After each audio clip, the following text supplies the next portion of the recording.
the happiest day, Lord. When you wash our sins, oh God. The greatest day in history. Death has beaten, you have rescued me. Sing it out, Jesus is alive. The empty cross, the empty grave, life eternal, you have won the day. Shout it all, Jesus is alive. He's alive. Oh, happy day, happy day. You wash my sin away. Oh, happy day, happy day. I'll never be the same. Thank you, Jesus.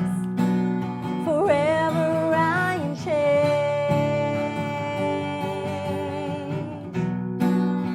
Once again, the greatest day in history.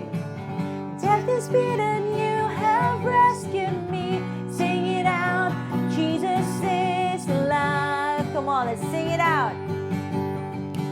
The empty cross, the empty grave, life eternal, you have won the day. Shout it all, Jesus is alive. He's alive. Oh, happy day, happy day. You wash my sin away. Oh, happy day, happy day. I'll never be the same. Forever I am changed.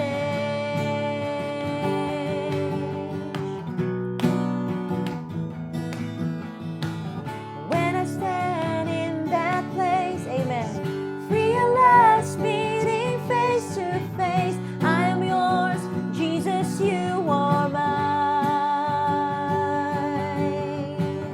Endless joy and perfect peace, earthly pain finally will cease. Celebrate, Jesus is alive. Let's celebrate, He's alive. Oh, happy day, amen. You wash my sin away. Oh, happy day, I'll never be the same. Oh, happy day, when you wash my sin away. Oh, happy day, be the same. Forever I am changed. Yes, Jesus. And oh, what a glorious day. What a glorious way. Thank you, Jesus. You have saved me. Oh, what a glorious day. What a glorious name. Come on, let's shout it out.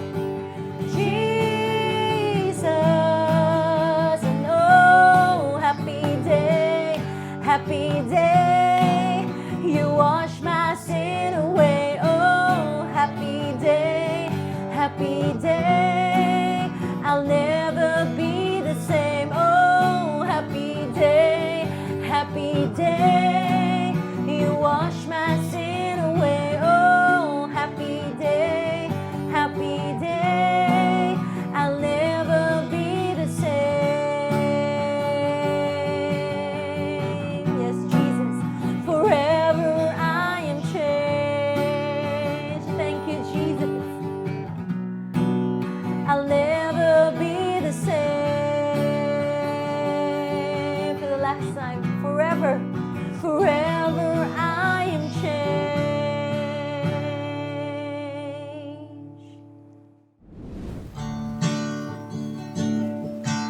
Amen. May our life song, Lord, bring a smile to your face. May the words that we say and the things that we do glorify you, Jesus. Empty hands held high, such small sacrifice, if not joined with my life, I sing in vain tonight. And the words I say and the things I do, may my life song sing, bring a smile to you. Amen. May my life song sing to you. Let my life song sing to you. Yes, Jesus, I want to sing your name at the end of this day, knowing that my heart was true. Let my life song sing to you. Yes, Jesus, may our life sing a song to you, Jesus. We give you our life, Lord, we give my life, a living sacrifice, to reach a world in need, to be your hands and feet. Use us, Lord. May the words I say and the things I do, may my life song sing, bring a smile to you.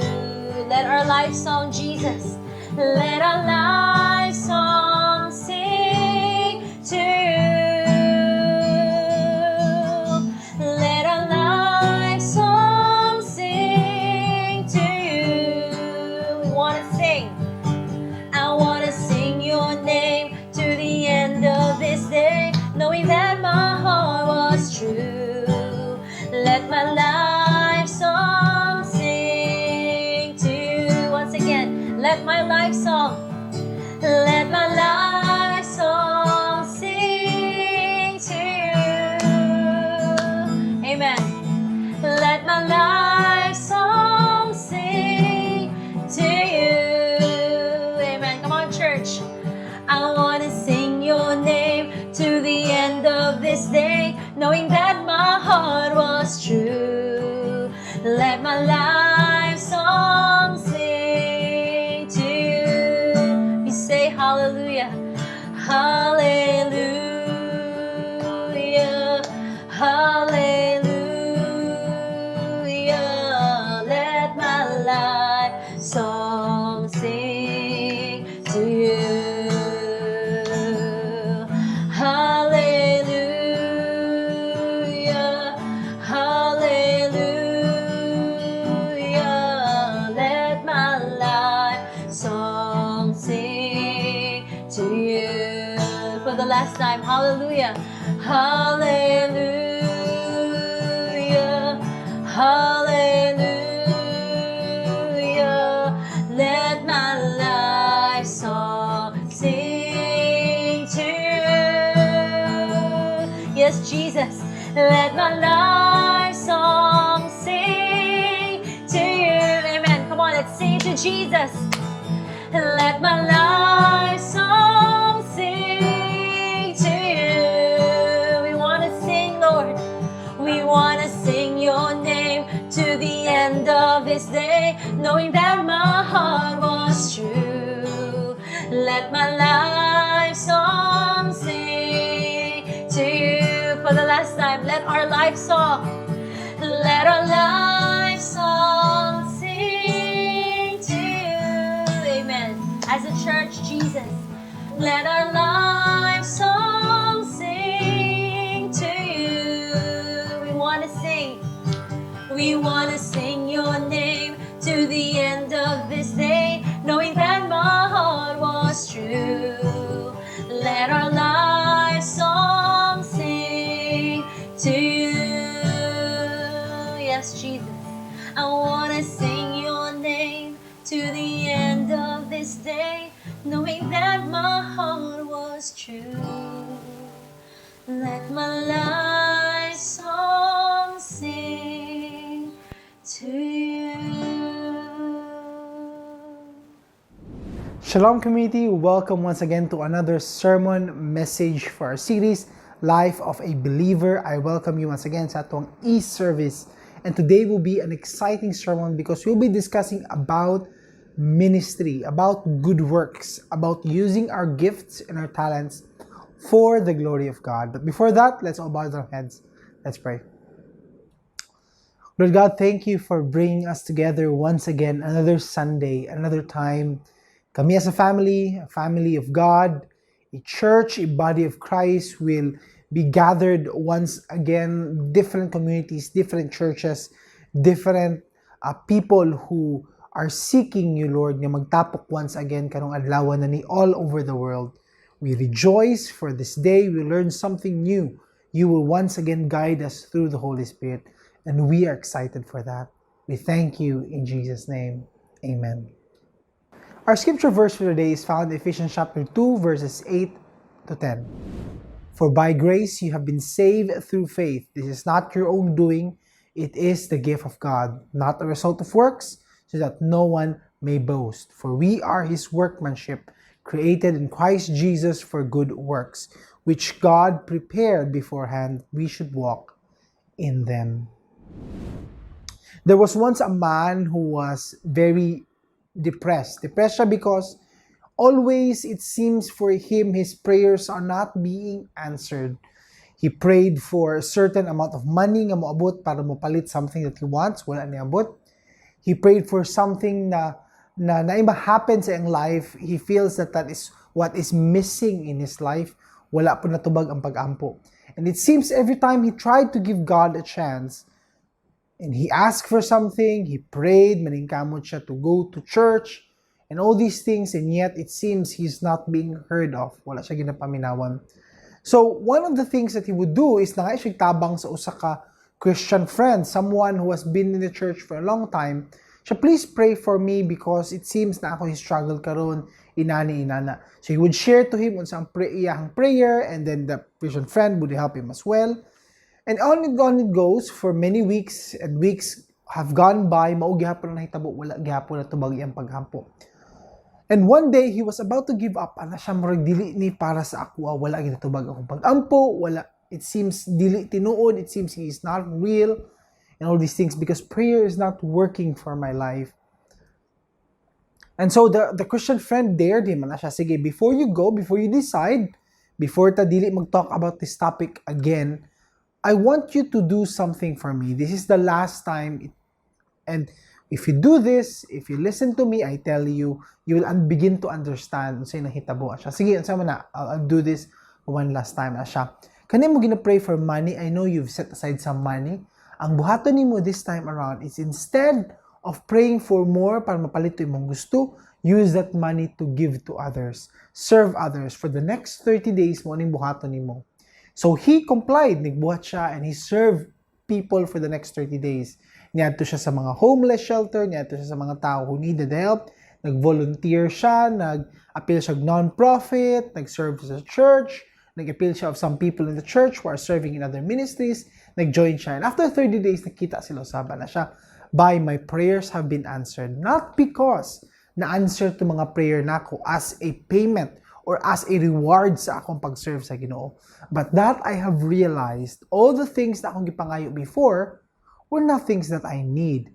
And I realize now I have much more than actually what I need. And that story is actually a testimony of many different people. Pag abot sa ministry, it's always a time that you begin to see.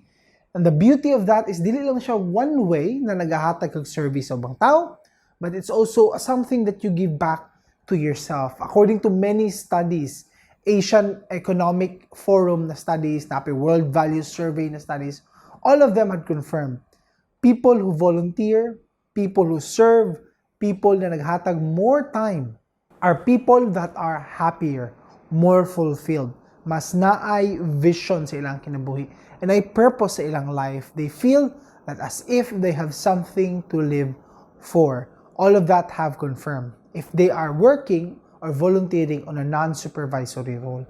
And in fact, nang-ingon sila, according to these studies, na in order for a man na wala nag-serve sa ministry To reach the amount of happiness of one who is serving, he must spend a lot more money to have more entertainment, to have a lot more stuff, mas dagkag sakyanan, mas dagkag kwarta, mas dagkag investments, mas dagkag assets basically. Mudato siya in order para ma-match niya someone who is just on an average salary pero he is serving. The happiness and the fulfillment does not compare. But ang question na diri, in ani ba when it talks about ministry, serving, is it simply about being fulfilled, being happy? Diha ra ba kutob ang ato ang pag-serve? Mao ba ng motivation nato para happy ka, para fulfilled ka? That's one way. Those are one of the benefits na ginaingon diha, not only for the surveys, but actually mao po na ang ginaingon sa Bible that those who refresh others will themselves be refreshed. Gid-remind ta sa proverb na ay certain benefits if we continue to use our gifts to serve others. However, dili lang kana. What we want to discuss is a more deeper spiritual meaning. Now, some of you may remember that one of the few Sundays ago, nag-dedicate ang isa ka topic. And this is a good time because na-discuss na nato ni, and we want to set a warning because we are not talking about service to buy salvation. Whenever we talk about God's salvation, it is a gift by grace, meaning undeserved. Wala na ito gibayran, di na ito pwede mabayran. Not by works or actions. Discussion on works is a result of such grace. So when we talk about this topic, this is a caution para sa tuwatanan. Many of us are exposed to certain faiths or religions na pwede na ito mabayran ang favor sa Ginoo. Pag natay certain prayer, natay 10 kabuk ani na prayer, natay 5 ani kabuk na prayer, na mag-donate ta ani sa church or magtabang ta ani number of hours, pasayloon ta sa Ginoo. The Bible does not talk about that. If we truly believe in the Bible, Ephesians says, atong salvation, it's purely by grace. Hindi siya pwede mabayran, wala siya price tag paired sa iya. It's purely by grace. And with that, tungod ana, natay term, which is a topic atong sermon today, which is save to serve, because we do not serve to be saved. Wala talaga serve para luwason ta sa Ginoo. Ang ato ang pag-serve, it is a result sa ato ang salvation. Meaning, tungod na save ka by God, you now have an inclination, na kay desire, na kay passion, na drive to serve. There's a difference. Usbo na ko. Wala talaga serve para ma-save. Save na ta. That's why we serve. And that's so important. You must remember that phrase, you're already saved to serve. Because na pa'y warning to those who are not serving. Now let's continue. Makita nato in many different verses where we can find this biblical truth. 1 Corinthians 6 reminds us, as each has received a gift meaning free, undeserved grace, use it to serve one another as good stewards. So maayo tong steward, maayo tong servant, if we use this to serve. So the Bible implies that, appeal dyan na sa ato ang process of serving God, knowing God, that eventually we will serve one another. Again, as we continue, it says here, in all things I have shown you that by working hard in this way, we must help the weak. Examples giset by the apostles and those who are followers of God na sundugon, which is ang pagsundog nimo is helping the weak. Helping those who really need our help, need our resources, need our assistance. Dili lang want, but really need. And we know na some people who are in a position in life na really need jud kayo nilang help. If maghuna-una ka with your circle of friends, wala man jud kay friends na nag-need ba? Social kay ka, hayahay kay ka, all your friends are rich friends.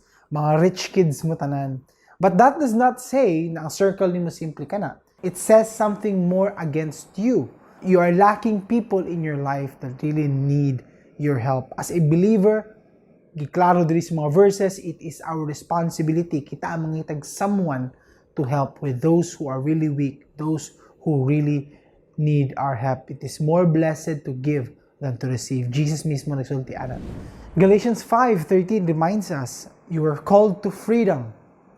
Only do not use your freedom as an opportunity for the flesh, meaning, ang freedom na nakuha nato sa Ginoo, dili to feed our own flesh, selfish desires.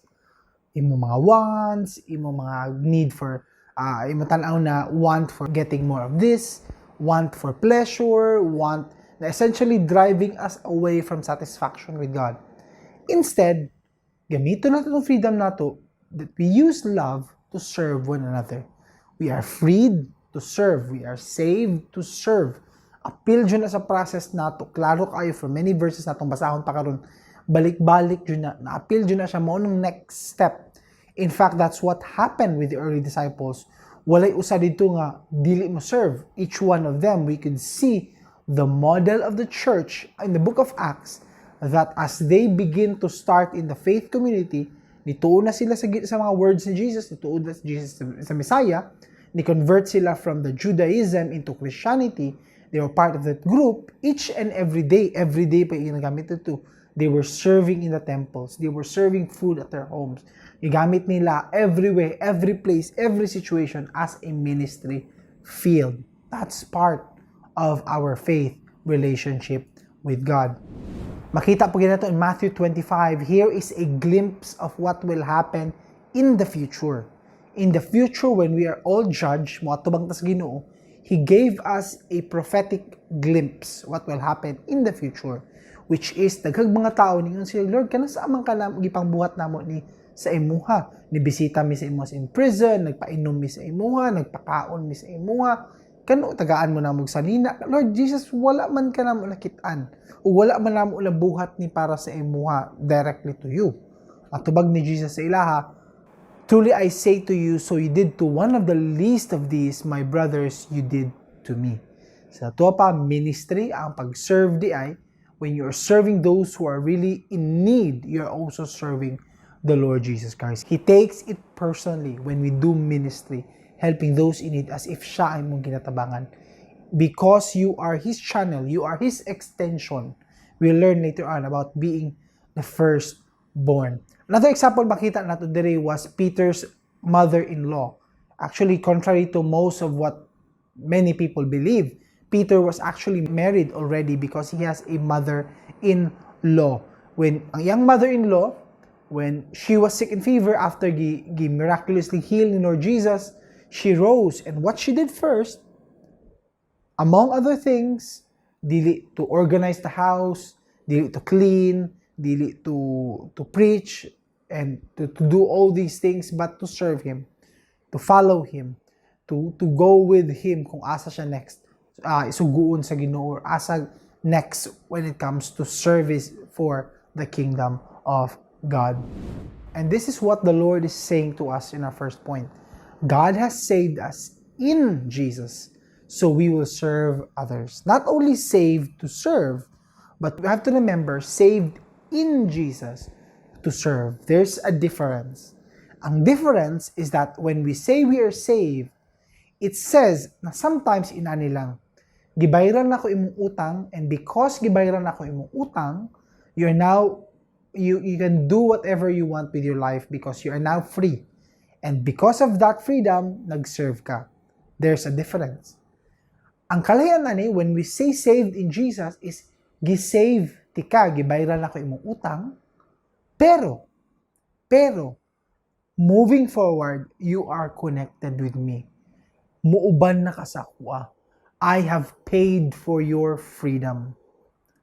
And wherever we go in the Bible, that's what is meant to be saved in Jesus. You are bought with a price, so honor God with your own body. All these verses reminds us that there's actually a real payment, and katong payment na gibayad na to, you're now tied with the one who has paid for your sins. That's the difference. That's what we want to remember. You are saved in Jesus. Okay? We have to remember kana na term in Jesus, laro na to na, because gipakita diha tungod we are saved in Jesus, we also have this connection with Him to follow in His footsteps.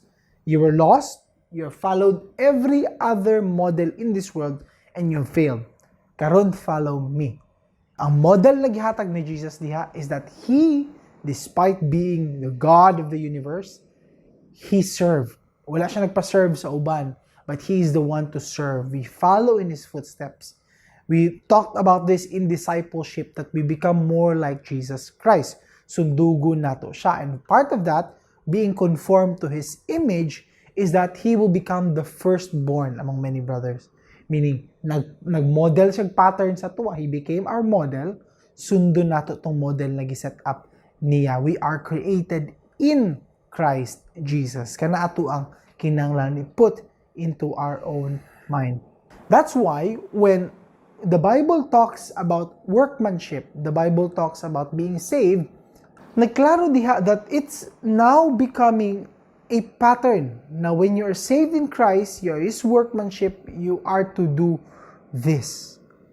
It's saying, not as if na mo iput ka into ransom, buhatan niya because kibayran na ko yung masala. But it's more of, you must because it's the natural thing to do. It's the next process if you are truly saved. If you are truly saved, then it will start in you a desire to serve, a desire to use your gift for God. When you are born again, apil na sa process ng atuang emotions, atong passions, atong dream, atong desire is for the glory of God. Therefore, slowly mag-transition atong mind to where can I use my talents for the Lord's glory?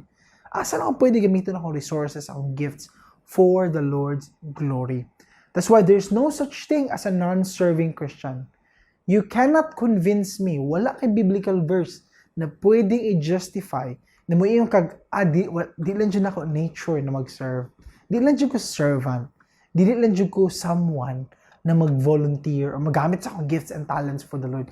Nalang ko in the background, mag-pray lang ko. Mag-pray lang ko for those who are active in ministry. I will be your prayer warrior. Now, that's very dangerous. Tinuod, there are those in ministry who are praying, exhorting, encouraging. That's true. But you cannot justify that unless the Spirit confirms it mo na yung ministry. Dili ka pwede makabuot-buot where you are placed. But there is such a thing, this is the warning for us, that there are such a thing as an unconverted attender. Meaning, pwede ka mo simba for the past 5 years, 10 years, but imong heart is not converted. Imong heart has not been changed. One of the proof of an unconverted heart is one whose passion, whose desire is not for God. Someone who sees ministry, serving God, as far away from that notion as possible. One of the stories I still remember, I think I've shared this before, was every time mo adto kog beach, this story will never escape my mind. Pag makakita kog seashells, because there was a story shared before that in a pastor's ministry, nakadungog sila sa balita because they were serving, they were supporting 2 missionary ladies.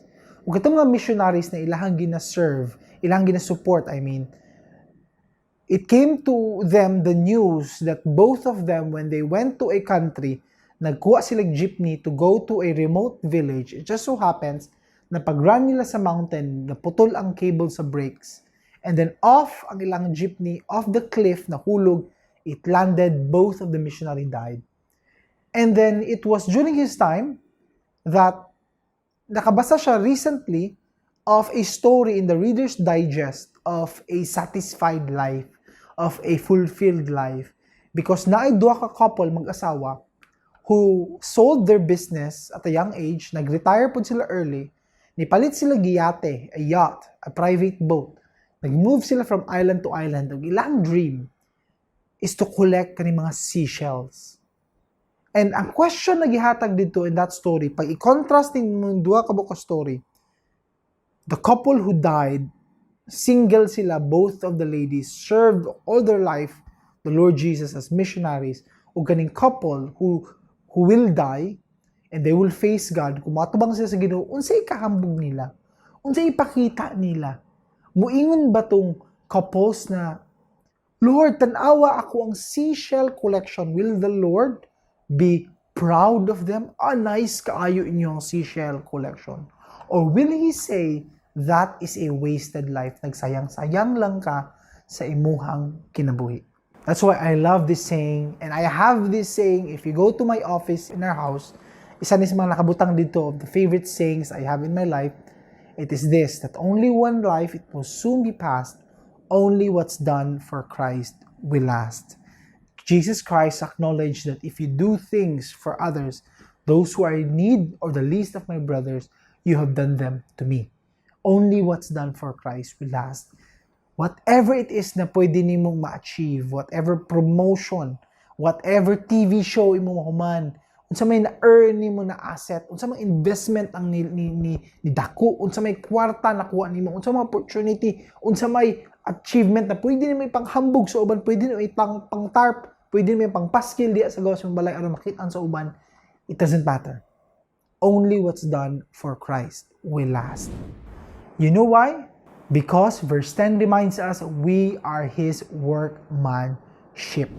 We are God's workmanship shaped uniquely for service. The reason why I say na walay non-serving Christian, only an unconverted believer, is because the reason why you are saved, because you are God's workmanship. He is working something in you, not for your own self. Dili lang para mo dato ka or mapuno ka with all the blessings in life. Gwapo ni mo follow aning Ginoo ba kay mapuno jud swerte, daghan kaayo blessings, daghan kay kwarta. I'm sorry, that's not what the Bible is for. Dili para sa imong own self-gain, but for the Lord's glory. The story given in the Word of God para makaila ka sa iyaha, makabalo ka unsay plano niya in life, makabalo ka unsa iyahang pag-shape sa history, kabalo ka asa padulong ang atong kalibutan. We are God's workmanship. Ang workmanship na gigamit niya is literally a fabric, ang gigamit na Greek word niya. Meaning, baug-baugon ka sa Ginoo depende according to however He wants for your life. Gamiton kaniya some fabric gamiton para sa sanina, some fabric can be for decoration, some fabric can be for utility use, a rope or a curtain or whatever man na pwede niya magamit, ang Ginoo bahala na. And part of the pag-change, ana, is that you are uniquely made for His purposes, not for your own purposes. According to Rick Warren in his book, Purpose-Driven Life, he has given a guide, he has given an acronym for SHAPE to make it easier for us to understand unsay unique shape nato when it comes to service for God. S stands for spiritual gifts, H for heart, abilities, personality, and experiences. When you look at that, there is a difference should matag-usa sa tuan. Pasabot lang, God is shaping us differently for different uses. One of the benefits of joining kaning mga church seminars that we have, I have been given the privilege of hearing the stories of some of our brothers and sisters here in the community. And part sa pagpaminaw nako sa ilahang mga story, one thing ako na-realize is that not one story is the same with the other. Naiuban na similarity, naiuban na ay joint na murag nag-overlap, but each one is unique. Because each one comes from a different background, different surname, different culture, different timing, different generation, matag usa, it's very unique. Makita nimo each one of them also have different gifts in life, different heart, different passions, lain sa ability, lain sa personality, lain sa experiences. Nagpakita lang that if you commit yourself to being used by God, na-adyo kay specific many different ministries that you really can touch on. I'm not sure if na kay specific na ikaw lang dyan mabuhat, ang Ginoo lang kabalo na. But one thing is for sure, you can really serve. Na-adyo people who you really can connect to, who you really can relate to. People who say na this person is the same as me, maminaw ko sa iya because similar mig naagihan. Similar mig countenance, similar mig outlook in life, similar po mig upbringing. And it's so many na uban who have gone to prison, na uban nga giabuso with the family, na uban who have been left by the family, na uban who have grown up in a perfect family, lain-lain each and every one. And it's amazing looking back if really they commit themselves to be used by God, unsay dagway sa ilang ministry, sa ilang life in the next 5-10 years. I'm very excited to see how they will use that believer story moving forward and sharing it with others. That's why we see in 2 Timothy, Timothy has been reminded by Apostle Paul na in the house na ilain-laing mga vessels, na gold, na silver, na wood and clay. It doesn't mean one part na fork na pang bisita, hilig ta na mga Pilipino na pag may bisita ka manindot kayo ng mga plato, nindot kayo ng mga kutsara, tinidor, na siya use, but napo itong mga everyday use katong kutsara, tinidor o katong mga plato. Napo uban mga parts sa itong balay na we don't really show to our guests, na uban ginapakita nato dayon to guests, na uban nalang diha, but each one of them has a very specific purpose. Mo ni ginahatag diri na analogy ni Paul kay Timothy. That's why na I remind you that if simply you cleanse yourself, magpagamit ka, you will be used by the Lord. That's why being shaped by God, you have this particular shape because it's supposed to be a two-way process. Sabot ana, gamiton ka sa Ginoo, at the same time ikaw willing magpagamit sa Ginoo. You're willing to be cleansed. Desire to serve is not simply waking up one day and fulfilled ki akong life, wala akong purpose, mag-serve ko, para na akong purpose in life. But it's a two-way process. Di po ka basta-basta mag-serve lang na you're not cleansed inside. Kabalupod mi ani, those who have been in the ministry for a long time, na ubang tao, who come in there, nga wala, really ready to serve. Naapa sa lahat ng batasan na, as if sila pa dapat i-serve. Abi ba na ako mag-serve mo? Ano ka mo malang gusto ma-serve? Or di kaya nato siya sa ka-place, nga naapa yung mga prejudice na ay a feeling of superiority sa uban niya. Tabangan ta mo, because I am your Savior. They don't verbally say it, but na sila ang dating na they are really, really high in standing and luoy kay mo na ami diri para tabangan ta mo. Naiinanat na batasan many times, and we could see that the Lord uses the story of these people, sama kay Apostle Paul, ang experiences niya in the past to humble him down. Because that's very important when it comes to service. When you look back at what the Lord has done, it is by grace nga no nag-serve ka karon. You're uniquely shaped, you have gone through the experiences mo lagihan because God wants you to serve. You are serving not because kuyaw kaayo ka, but rather it's because kuyaw kaayo ang Ginoo sa pag-save of an unworthy person such as you. That's why it's a beautiful thing when we are reminded by the words of Joseph of old, when he realized something. Because sa iyang mga past o mga hurts o mga abuse yang nagihan, wala siya nagunahuna that those are against him. In fact, the words he used was that, am I in the place of God? As for you, you meant evil against me, but God meant it for good. To bring it about, many people should be kept alive as they are today. So do not fear, I will provide for you and your little ones. Gibaligya siya to slavery, but he realized that's part of God's plan. He had a servant's heart. He really wanted to serve. That's a beautiful thing about his life. And so we must ask this question, kanusa? When? Where should we serve? Klaro na diri that it's part of our Christian life to serve. God expects us to serve. God wants us to serve for good works. Mo itong gamit na term. So ang question diri, where and when? Asa ta mag-serve? Ang tubag is that the Lord Jesus knows where should we serve. God prepared beforehand. He knows where we will serve. Kita lang dapat decide that we will serve. Ministry starts with having a heart of a servant. Once you accept you have been saved karon and you will serve, that's when the opportunity will arise to be in a position na mo decide ka to serve. That's the first place.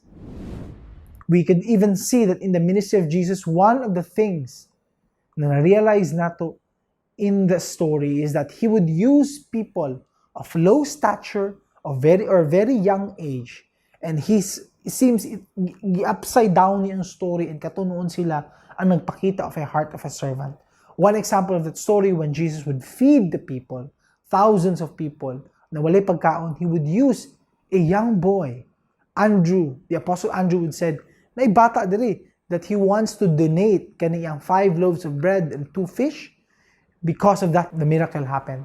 Makita na to diya that even at a very young age, yes, you can serve if only you have that heart.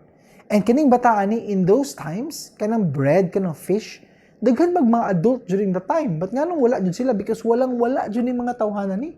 They really do not have that luxury to share. Kung naman nila pagkaon sa ilaha, katulang pud para silang pamilya.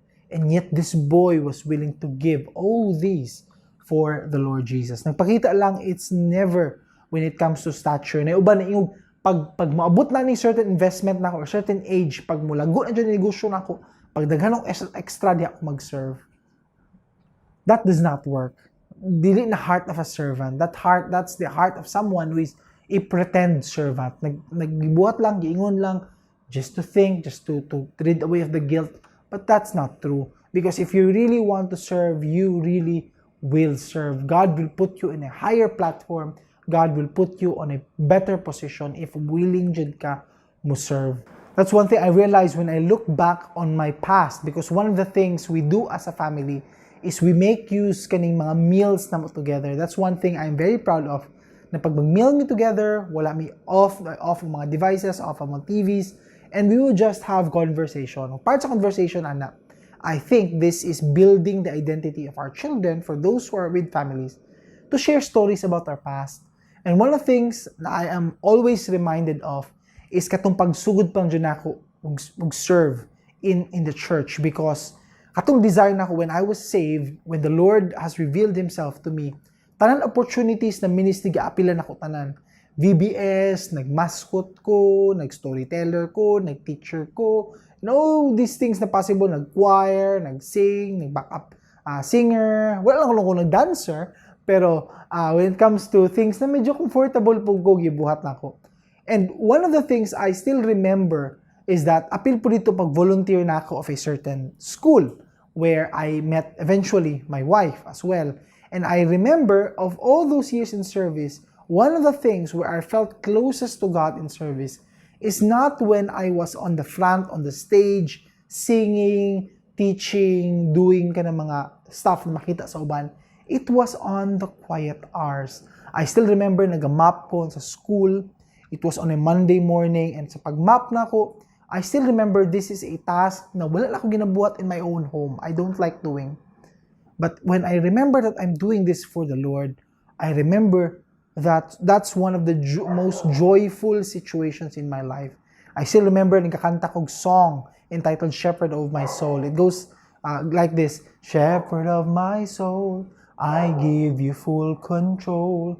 Wherever you may lead, I will follow. And in my mind, for me, someone nga nag-a-appeal og mga modeling sa una, nag-a-appeal og mga agencies, mga ani, para sa kuha mo, wala ko feel na ulawan ni na sa ubos. I look at this as the first step. Asa ko mag-serve, Lord. If I will serve you through pag-map aning floor, I will do this for you. So moto ang chorus, because be it in a quiet pasture or by the gentle stream, the shepherd of my soul will be my guide. Because was asa ko ni mo dalon, Lord, ubananti ka, sundanti ka. And from there, I realized na ang pag hinay-hinay saka sa Ginoo kung asa mag-serve on a bigger platform, dili na po, mag-preach, mag-chapel hour, when I am just willing. And same as you, when you are just willing, you will be used by the Lord. Ang beautiful thing about that is, many times, the Lord is so gracious na sa atong pag-serve, He would give us a glimpse of rewards. Dili lang sa end of our life, but sometimes in life, tagaan kanya opportunity ani, while you're serving, panag sa pag-serve din mo ani, na opportunity, but you just wait. Ulat lang ka sa paghatag sa reward ani sa mga Ginoo sa imo, and eventually they will come.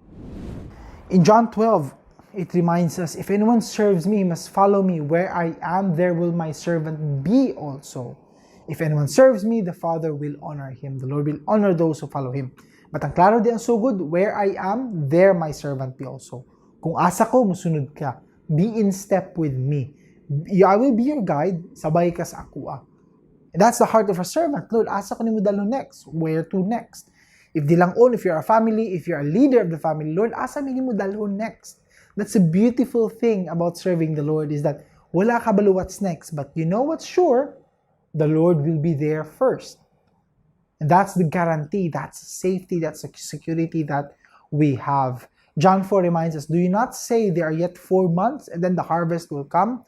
Look, I tell you, lift up your eyes, see that the fields are white for a harvest. There's so many opportunities for ministry. If only you have that servant heart to go there. The Lord will be pleased if anay mong heart.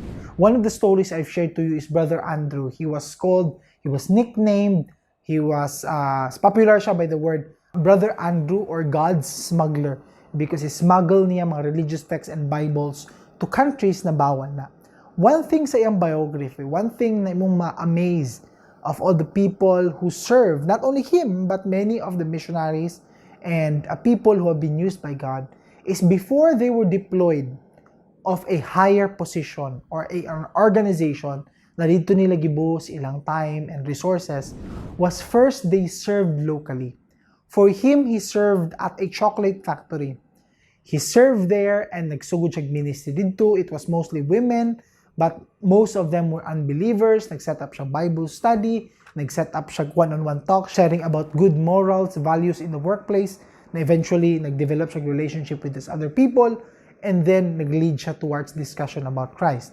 One of the rewards na kuha niya dito is that he eventually met his wife there. But one thing is clear here, he was dreaming of to be used by God in a mighty way because niapil siya war, niapil siya army, and then naa siya, bata pa siya, gusto mag-spy, gusto siya mag-detective work, gusto siya mag-undercover agent, ano yung gusto.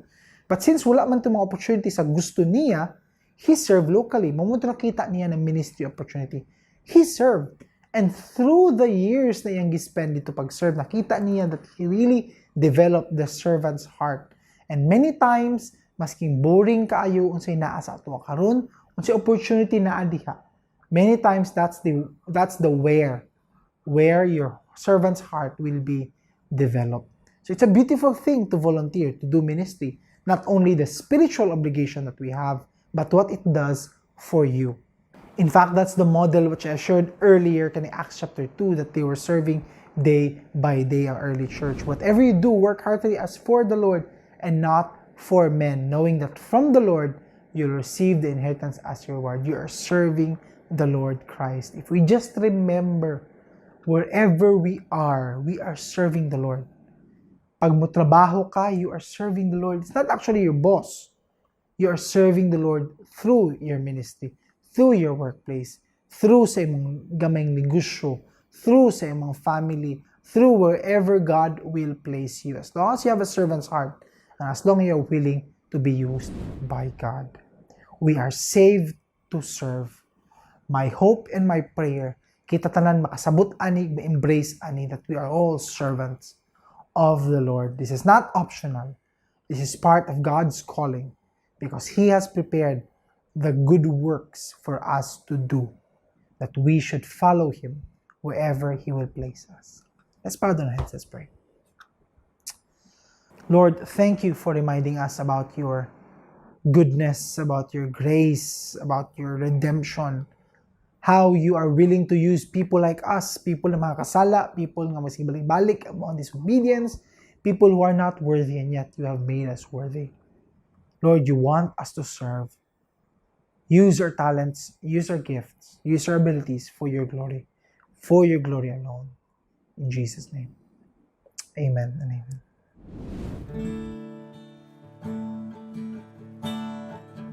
Here we are, O God, offering to you everything that we have, Lord. Like you spilled your blood, Lord, you spill our hearts as an offering to you, Jesus.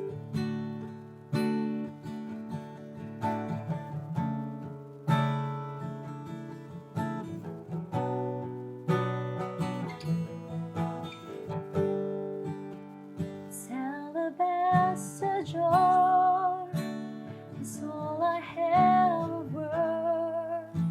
I break it at your feet, Lord. It's less than you deserve.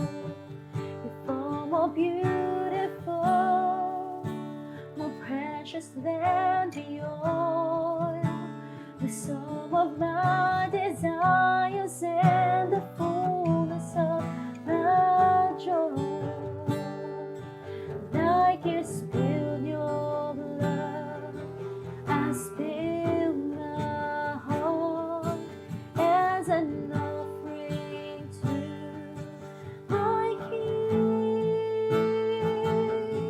Here I am,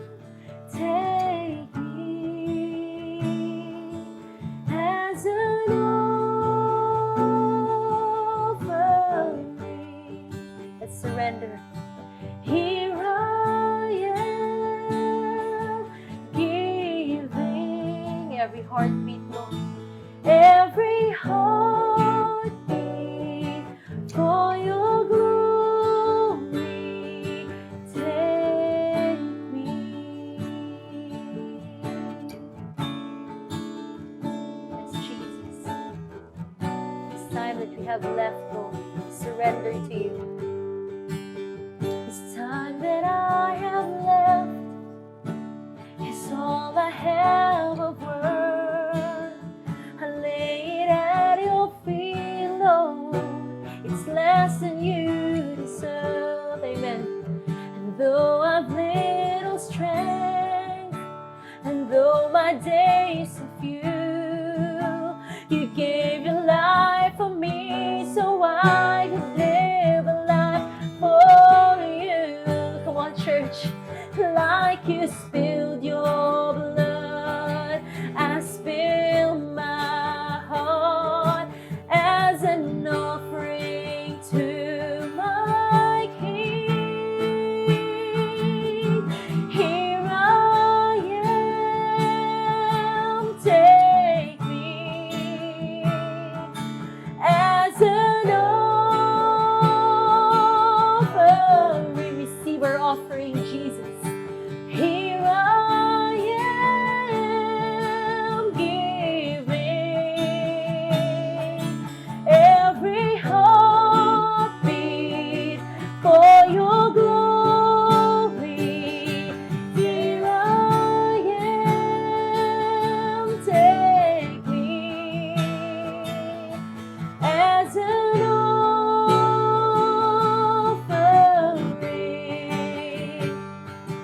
Here I am, giving, Lord, every heartbeat, Jesus. Every heartbeat for your glory. Say, worthy, worthy you are. Worthy, worthy is the Lord. Our God is worthy. Come on, let's give him praise. Worthy, worthy you are. Worthy, worthy is the Lord. You alone, worthy Jesus.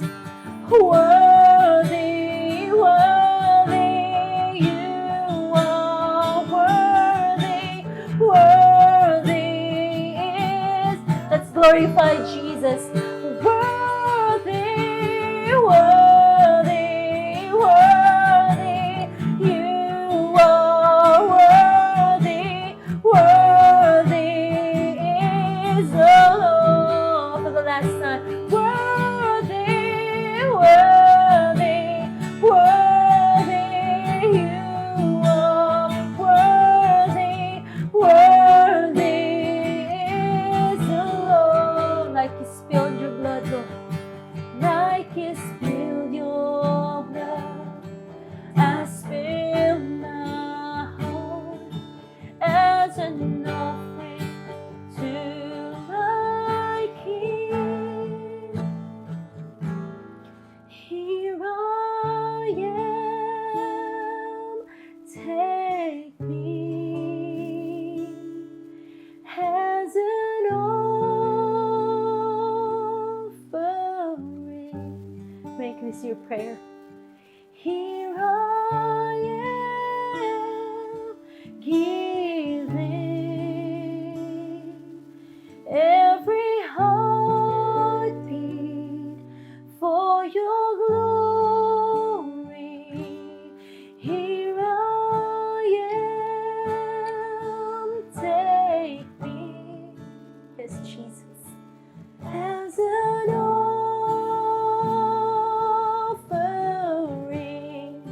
Take us, Jesus. Here I am, giving every heartbeat for your glory.